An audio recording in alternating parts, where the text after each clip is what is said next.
Ricardinho, com grafite. E aí? Você sempre tem um caquinho, tava esperando o que você ia falar agora. Vamos falar mais dessa rodada do Campeonato Brasileiro, vamos falar de Flamengo. Flamengo e Grêmio, um jogo interessante, porque o Grêmio não vai com o time titular.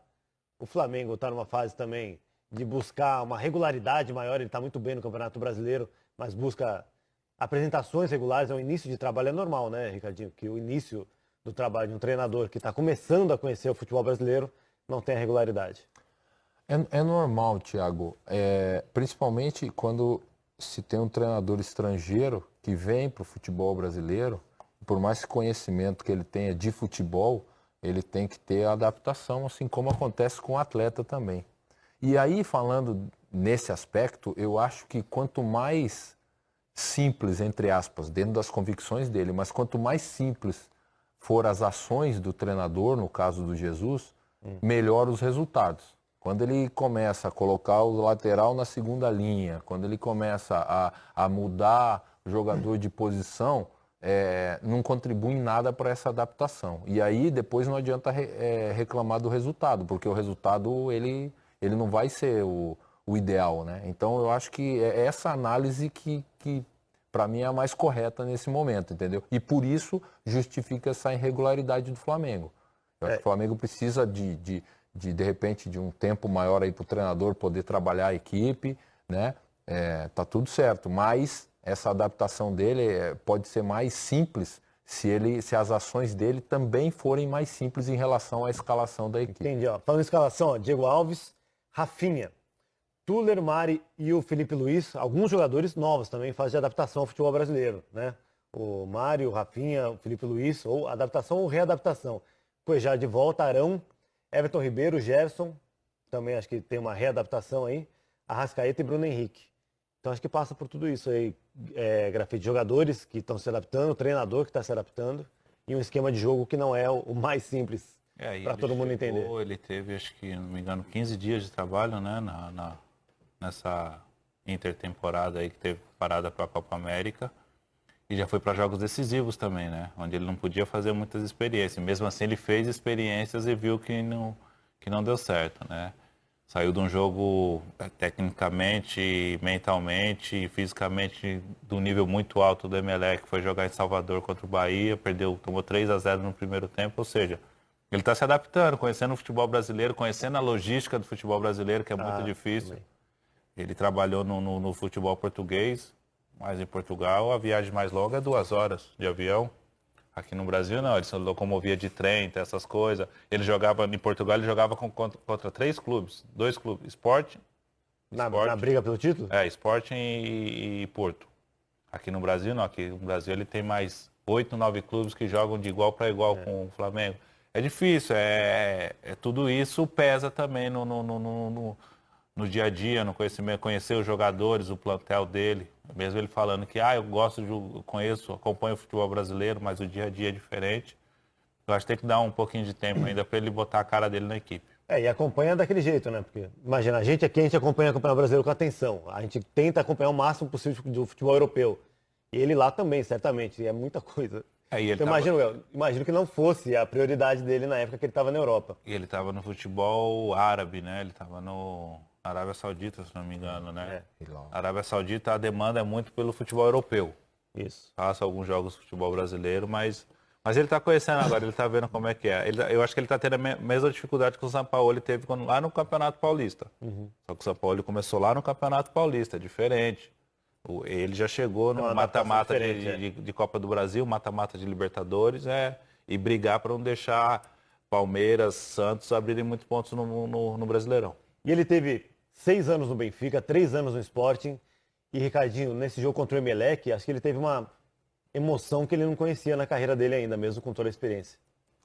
No jogo de volta ou no jogo de... No jogo que classificou, que ele ficou ali no banco de reserva, acaba aquela festa né? toda. Acho que nos épica. dois, que no primeiro ele, como a gente diz lá, ele viu a viola em caco, né? Porque, porque as oportunidades que o Emelec teve de fazer ou aumentar o placar naquele jogo, devido a algumas escolhas que ele fez, ele correu um risco, conseguiu retomar no jogo de volta. Mas sem dúvida que o O Daniel Alves, por exemplo, que é brasileiro, na chegada dele a São Paulo, ele falou, né, do carinho, enfim, do calor do torcedor brasileiro em relação a outros lugares da Europa. essa é E outra. ele, com certeza, ele está passando por isso também, né? Principalmente a torcida do Flamengo, que é uma torcida participativa, apaixonada, que empurra o time, que apoia o time, que comparece, né? A média de público aí da torcida do Flamengo nos jogos em casa é excepcional. Vamos ver uma palavrinha do Everton Ribeiro. Ele falou hoje sobre essa disputa no Campeonato Brasileiro. A gente falou um pouquinho aqui, Grafite, de times que ainda estão na briga pelo título.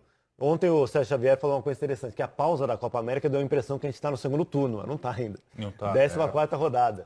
Vamos ver um pouquinho do Everton Ribeiro sobre isso. Eu vejo um campeonato aberto, né? Lógico, com uma vantagem boa do Santos, mas temos condições de reverter. É um campeonato longo, a equipe deles vem numa regularidade, né? O que nós não estamos tendo. Então a gente tem que tentar fazer essas vitórias seguidas para poder diminuir essa vantagem e no confronto direto vencê-los, né? Então falando de confronto direto. O Grêmio, no caso, não está tão embaladão, né? Teve um início muito complicado, está aqui atrás, em 11º com 16 pontos no Campeonato Brasileiro e vai com um time alternativo para enfrentar o Flamengo.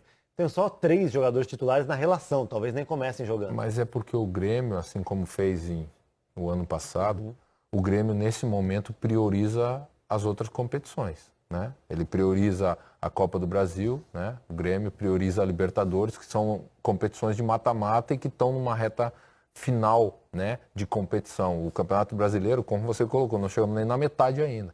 Então existe possibilidade de recuperação, tem muito ponto a ser disputado ainda, tem muitos jogos. Então o Grêmio, o que ele faz? Ele vai ter o jogo na quarta-feira, é o primeiro jogo, né, da semifinal contra o Atlético Paranaense. Lógico que ele vai poupar alguns jogadores dentro do equilíbrio que o Renato pretende para a equipe para ter os melhores jogadores na quarta-feira. A prioridade do Grêmio nesse momento não é o Campeonato Brasileiro, são outras competições. E aí ele dá a oportunidade para o elenco todo poder mostrar o seu potencial, enfim, para que todos possam ter a oportunidade e até conquistar o espaço. Porque uma equipe de alto nível, uma equipe que conquista título, ela não tem só 11 jogadores, né? Ela tem que ter mais. E alguns jogadores que não vêm atuando vão ter oportunidade agora contra o Flamengo no final de semana. Olha o Grêmio, o Grafite. Tem alguns titulares relacionados, mas talvez não comecem a jogar. A escalação especulada pela imprensa. Júlio César, Léo Moura, Paulo Miranda, David Braz e Juninho Capixaba, Darlan ou Matheus Henrique, que é titular, Tassiano, Galhardo, Luan, Pepe e Luciano. Everton fica no banco. Desses aí, só talvez o Matheus possa ser o titular, né? Quer dizer, a diferença é grande. Quer dizer, o Grêmio realmente está pensando mais no jogo com o Atlético Paranaense, Copa do Brasil. Mas não deixa de ser uma boa equipe. Se você ver essa escalação do Grêmio, é uma equipe que... David Braz, um grande jogador. O Paulo Miranda é experiente. O Léo Moura tem jogado. O Léo Moura está nesse rodízio mesmo. Está funcionando bem assim. O Tassiano, o próprio Galhardo, o Luan, Pepe, o Luciano teve uma grande fase recente, atual, né? Agora ele está se readaptando a uma casa nova. Esse Darlan é um canhotinho que joga no meio, bom jogador, organizador de jogo, gosta da bola. Quer dizer, o Grêmio tem um bom elenco. O Grêmio tem um bom elenco e esse time pode ser alternativo, considerado, segundo time, enfim, cada um denomina de uma forma. Mas tem a confiança do Renato e é uma boa equipe. É uma equipe que vai competir e que vem aqui em condições de vencer o Flamengo. E agora eu ia falar uma questão do Flamengo, Thiago, que eu deixei passar, o seguinte. O Flamengo precisa se preocupar e olhar um pouquinho para a questão de lesão do time. O Flamengo vem machucando alguns jogadores e nesse processo, inclusive do Jesus... Ricardo, uma das teorias é porque é uma comissão técnica toda nova. Você acha que passa por isso? Não, também passa por isso. A gente já nos clubes, né, quando a gente ainda era atleta, já aconteceu isso. Mas aí é que tem que ter o cuidado, né? Porque, lógico, lá o Flamengo tem, com certeza, além da comissão técnica que veio com o Jesus, tem toda uma estrutura fixa. E quando eu falo estrutura fixa, é fisiologia, né? A parte do departamento médico, a parte de análise de desempenho. O Flamengo tem uma estrutura enorme. Então, esses profissionais participarem, né? Mesmo que isso não se tenha a possibilidade, que nem toda a comissão técnica dá espaço para os profissionais do clube participarem, trabalharem. Mas há necessidade, porque são vários jogadores importantes com problema muscular. E isso numa fase decisiva, porque o Flamengo tá numa fase decisiva na Libertadores, está no Campeonato Brasileiro, acaba fazendo falta. Define o ano esses próximos jogos, esse mês de agosto define o ano para alguns clubes, né?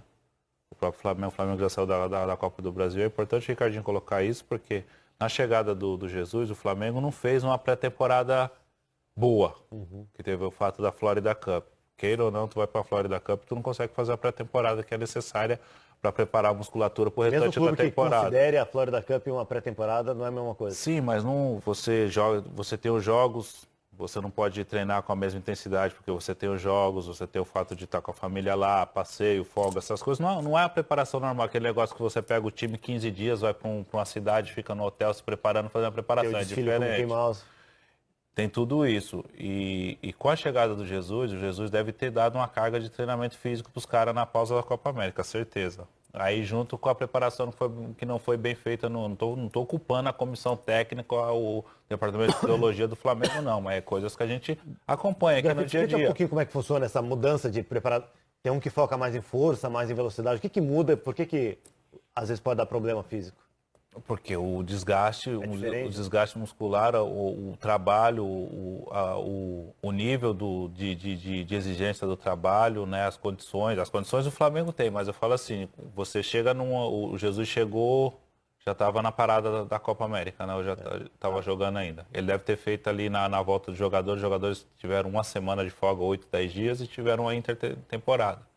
Ele deve ter dado uma carga maior de treinamentos físicos para preparar a equipe para o restante da temporada. E alguns jogadores devem ter sentido isso, que não é normal. O Rodrigo Caio, o Lincoln, a do Diego a gente não pode colocar no coisa de lesão muscular, que foi uma lesão uma entrada dura. Uma entrada dura, mas e são jogadores importantes numa reta final de campeonato. O Arrascaeta ficou fora, voltou, né? Agora o Gabriel está machucado, porque também a questão... O Bruno Henrique ficou fora por lesão. Então, assim... se você analisar o elenco que o Flamengo tem, são escolhas e tem que ter essa participação, porque tem alguns jogos, por exemplo, o Rodrigo Caio, pelo que a gente acompanhou, ele machucou naquele jogo, quando ele entrou no jogo já havia um desgaste, né? A comissão técnica já sabia do desgaste para aquele jogo. Então, às vezes, tem que tirar o jogador, não tem jeito. Por quê? Porque você arrisca de... mas ele estava numa sequência muito longa também. Você vai ficar fora desse jogo, vai ficar fora de um jogo. Né? Mas acaba não perdendo. Quantos jogos ele vai perder agora por causa da lesão?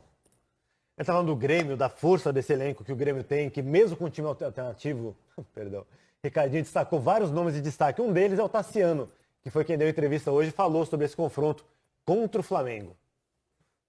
O importante é dar sequência, dar continuidade ao trabalho, né? Retribuir a confiança que o Renato passa pra gente. Então a gente tem que, quando ele bota a gente em campo é porque ele confia e a gente tem que dar o nosso melhor. A gente sabe da dificuldade que é enfrentar o Flamengo, principalmente em seus domínios, mas a gente não pode se acanhar. A gente vai ter que jogar como o Grêmio vem jogando, se impor também, para quando tiver a brecha a gente matar o jogo. Aí, tem muito time que joga assim, né? Não pode desperdiçar porque as oportunidades não aparecem